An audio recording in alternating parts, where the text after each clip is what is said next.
오늘은 열왕기상 8장 27절로부터 30절 말씀을 중심으로 해서 하나님의 관심의 대상은 이라는 제목으로 함께 은혜를 나누고자 합니다. 자, 사람은 누구나 존중받고 또 사랑받고 관심의 대상이 되고 싶어 합니다. 아니, 사람뿐만 아니죠. 우리가 집에서 요즘은 반려동물들을 키우잖아요. 반려동물들도 다 주인의 사랑받고 관심받고 싶어 하지요. 아이서부터 어른의 누구나 할 것 없이 다 이렇게 사랑받고 존중받고 관심받기를 원합니다. 어떤 방법으로든지 인정받고 싶어 하는데 이것은 결코 잘못은 아닙니다. 사람이라면 누구나 가질 수 있는 아주 지극히 정상적인 마음이지요. 그런데 때로는 과격하고 잘못된 방법으로 그것을 표현하는 것이 문제가 되곤 합니다. 바로 이번 열흘 동안이나 이어진 강원도 산불의 경우가 그렇습니다. 어떤 60대 남성이 사람들이 자기를 무시한다고 홧김에 불을 지른 거죠. 그게 강릉 산불이기도 합니다. 이렇게 존중받고 사랑받아야 될 텐데 무시받는다고 잘못된 표현으로 이렇게 방법으로 표현하는 경우도 있다라는 거죠. 사람은 이처럼 관심받고 존중받고 사랑받는 그것을 갈구하는 존재다라는 겁니다. 가장 먼저 사람은 내 가까이 있는 사람들, 그 사람들에게 관심받고 사랑받고 싶어 합니다. 가족에게 사랑받고 싶은 것이 당연하지요. 아내에게 사랑받고 싶고 남편에게 사랑받고 싶고 부모에게 사랑받고 싶고 자녀에게 사랑받고 싶지요. 우리 성도들에게 또한 사랑받고 인정받고 존중받고 싶은 것이 당연한 마음입니다. 그런데 사람은 누구나 이것을 원하는데 이것이 충족되지 못하면 문제가 생기게 됩니다. 자존감이 떨어지고 우울감이 그 마음을 채우게 됩니다. 그래서 매사에 부정적이 되고 조그만 일에도 실망하고 절망하고 좌절하게 됩니다. 의욕이 떨어지고 아주 까칠한 사람이 되기도 하는 것입니다. 그것이 바로 사랑받고 존중받고 인정받지 못해서 그런 거죠. 그 다음에 사람은 누구나에게 관심받고 사랑받고 존중받기를 원합니다. 그래서 사람들은 명예를 추구하고 권력을 추구하고 또 부를 추구하는 것입니다. 이것이 충족되지 못하면 외톨이가 되는 것이고요.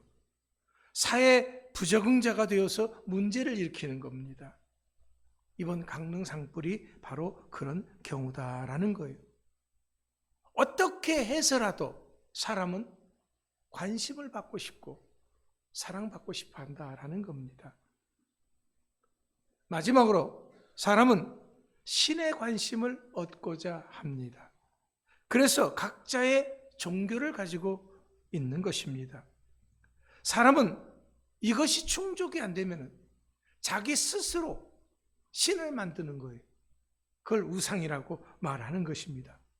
그래도 충족이 안 되지면 이제는 세상의 향락과 또 약물을 의지해서라도 자기 기댈 것, 그것을 찾게 된다라는 겁니다. 하지만 우리는 일반 세상 사람들이 아니고 믿음의 사람들이다라는 거죠.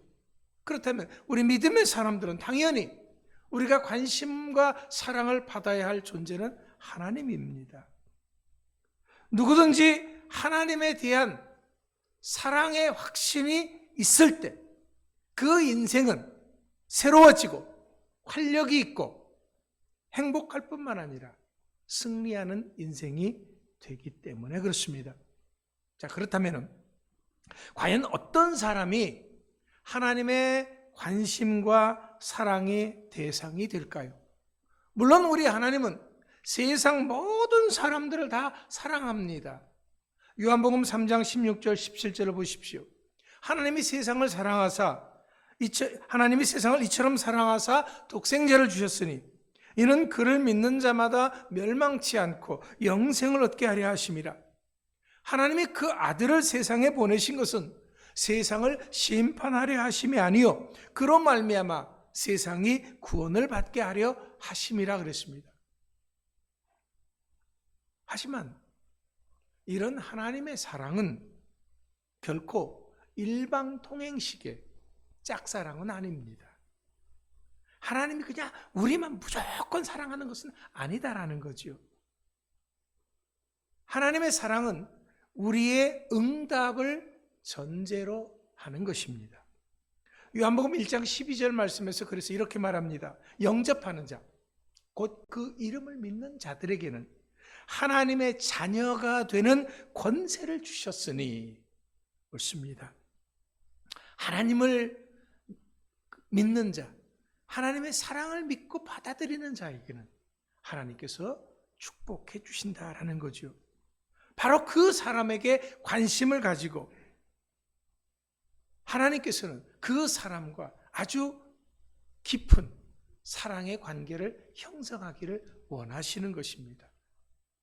여기서 한 발 더 나가서 하나님은 이런 믿음의 사람에 대해서 세상 사람들에게 주지 않았던 놀라운 뜻과 섭리를 갖고 계십니다.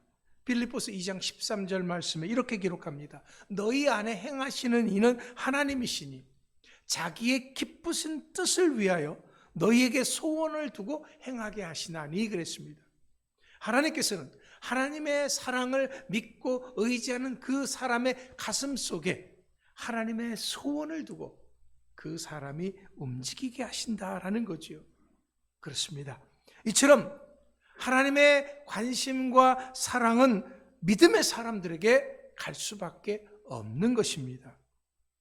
하나님의 관심은 우리들이 추구하는 그런 물질이 아니고 죄악 많은 세상도 아니고 하나님의 관심의 대상은 사람입니다. 그것도 믿음의 사람입니다. 그래서 하나님의 소원을 이루는 바로 그 사람에게 하나님은 관심을 두신다라는 거예요. 물론 그렇다고 해서 세상이 중요하지 않다라는 그런 말은 아닙니다. 세상도 중요합니다. 시대와 환경도 중요합니다. 그러나 하나님은 시대와 환경을 따라서 역사하시는 하나님이 아니시고 사람을 따라서 역사하신다라는 거죠. 그래서 항상 하나님은 믿음의 사람을 찾으시고 또 믿음의 사람을 부르시는 것이고 또 그 믿음의 사람을 기다리시는 것입니다. 그렇다면 하나님을 믿고 받아들인 사람들은 어떤 사람들일까요? 가문이 좋은 사람들입니까? 아니면 돈이 많은 사람들입니까? 아니면 문벌이 좋은 사람입니까? 아니면 젊고 힘있고 잘생긴 사람들입니까? 아닙니다. 바울은 고린도전서 1장 26절 29절 말씀에서 하나님을 믿고 하나님의 사랑을 받았던 사람들은 어떤 사람들인가 하는 것을 얘기하는데 지혜로운 자도 아니고요, 능한 자도 아니고 문벌이 좋은 자도 아니라 그랬습니다. 오히려 미련하고 약하고 천하고 멸시받는 자들이라고 고백합니다. 왜 그렇습니까? 이런 사람들이 오히려 하나님을 향한 믿음이 더 강하기 때문에 그렇습니다. 그래서 하나님께서는 이런 사람들을 택하시고 사랑하셨던 것입니다. 하나님의 관심의 대상은 우리들인데 그러면 우리들의 나이와 관계가 있느냐? 아닙니다. 나이와 관계가 없습니다. 하나님은 때로는 17살 어린 소년인 요셉을 택하여 쓰시기도 하셨습니다.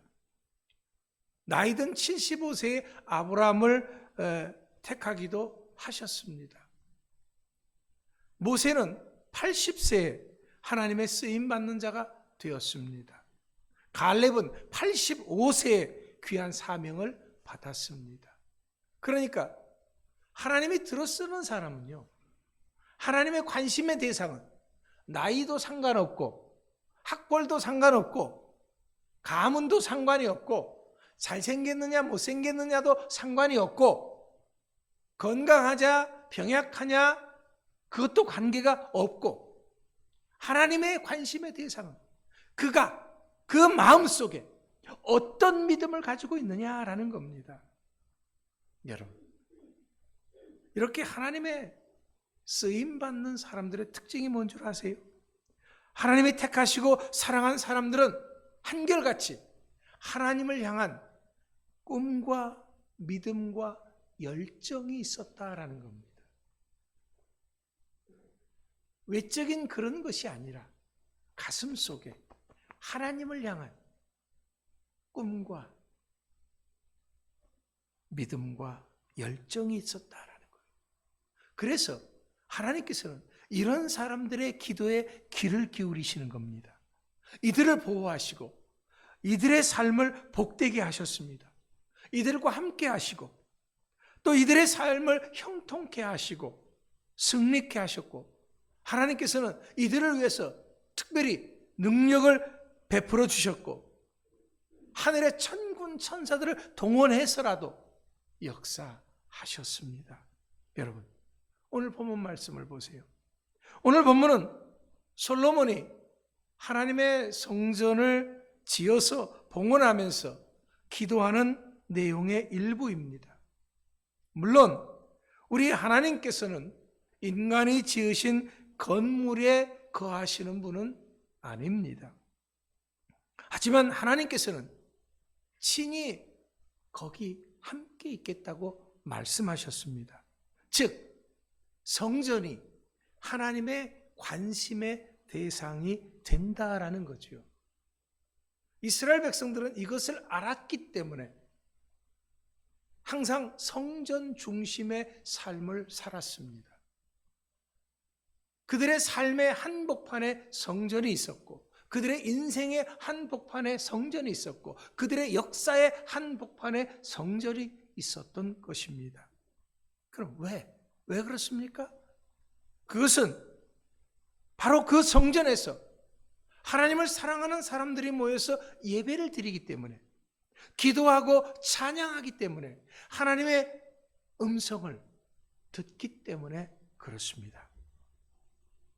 예수님께서 이제 십자가를 지기 위해서 예루살렘에 입성하셨을 때 가장 먼저 하셨던 일이 뭡니까? 성전을 깨끗하게 하시는 것이었습니다. 왜? 성전에선 그 당시에 많은 장사하는 사람들이 있어서 왁작지껄 시끄럽고 냄새나고 그랬습니다. 그래서 이런 성전을 깨끗하게 하시면서 주님께서는 말씀하셨습니다. 성전은 하나님과의 만남의 장소, 성전은 만민이 기도하는 집이다 말씀하셨습니다. 하나님의 눈과 귀가 여기 있다라는 거지요. 그렇기 때문에 여기에서 드리는 기도를 기뻐하셨고 또 들으시고 응답하셨던 것입니다. 심지어는 이곳을 향하여 어디서든지 기도할 때조차도 그 기도를 들으시고 응답하셨다라는 거죠. 그렇습니다. 성전은 이처럼 귀중한 곳입니다. 하지만 이 성전은 오늘날 그냥 성전이 아닙니다. 건물이 아닙니다.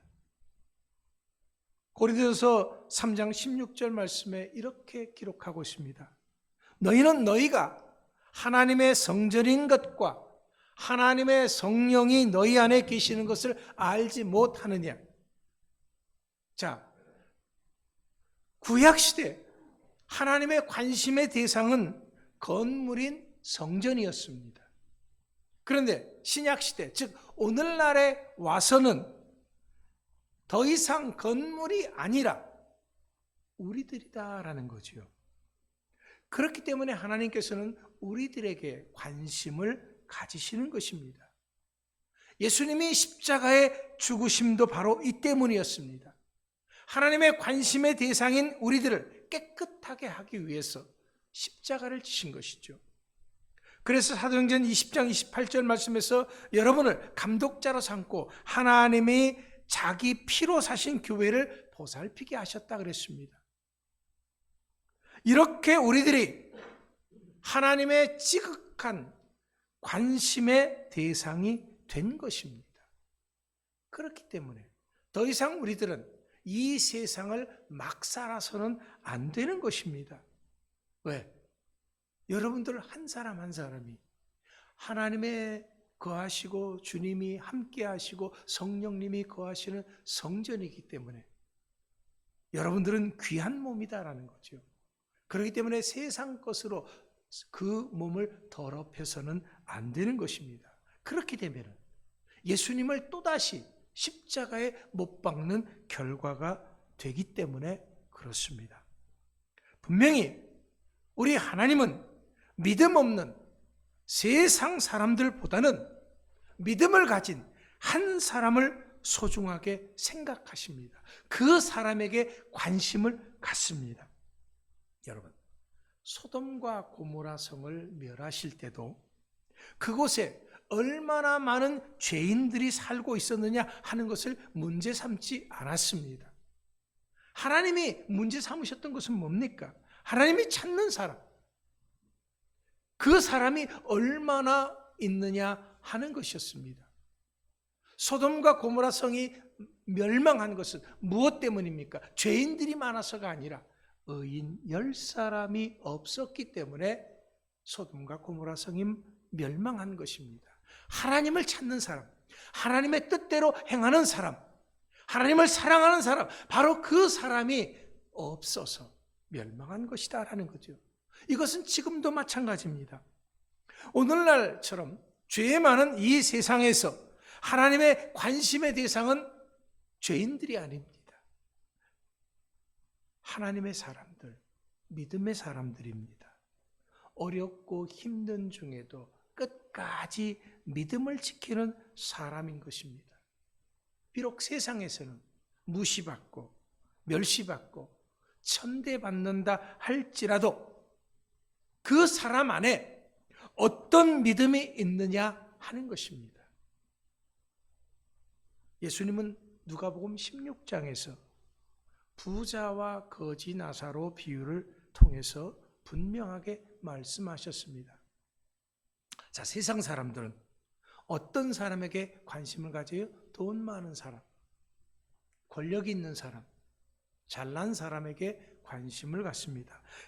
그래서 그를 사랑하고 그를 존중하고 또 그의 관심의 대상이 되고 싶어서 난리들을 칩니다. 하지만 하나님은 아닙니다. 하나님은 사람이 얼마나 돈을 많이 가졌느냐, 그것이 하나님의 관심의 대상은 아닙니다. 세상 사람들이 얼마나 알아주느냐, 그것이 아닙니다. 비록 세상 친구는 하나 없다고 할지라도, 가진 것이 없어서 거지로 산다고 할지라도 그가 어떤 믿음을 가졌느냐 하는 그것을 보십니다. 하나님의 관심과 하나님의 사랑은 바로 이런 믿음의 사람에게 있었기 때문에 거지 나사로는 죽어서도 하나님 나라에 들어간 것입니다. 세상 사람들에게 존중받고 사랑받고 관심의 대상이었던 부자는 어떻습니까? 이름도 없습니다. 지옥불에 떨어졌습니다. 여러분, 그렇기 때문에 우리가 이 세상에서 비록 없이 산다고 할지라도, 멸시받고 천대받는 사람으로 산다고 할지라도 믿음을 가지고 있다면 하나님은 이런 사람들을 들어서 오히려 있는 자들을 부끄럽게 하신다 말씀하셨습니다. 사랑하는 성도 여러분, 믿음의 사람들인 우리들이 하나님의 성전인 우리들이 하나님의 관심과 사랑의 대상인 줄 믿으시기 바랍니다. 여러분 한 분 한 분은 너무나도 하나님 앞에서는 소중한 사람들입니다.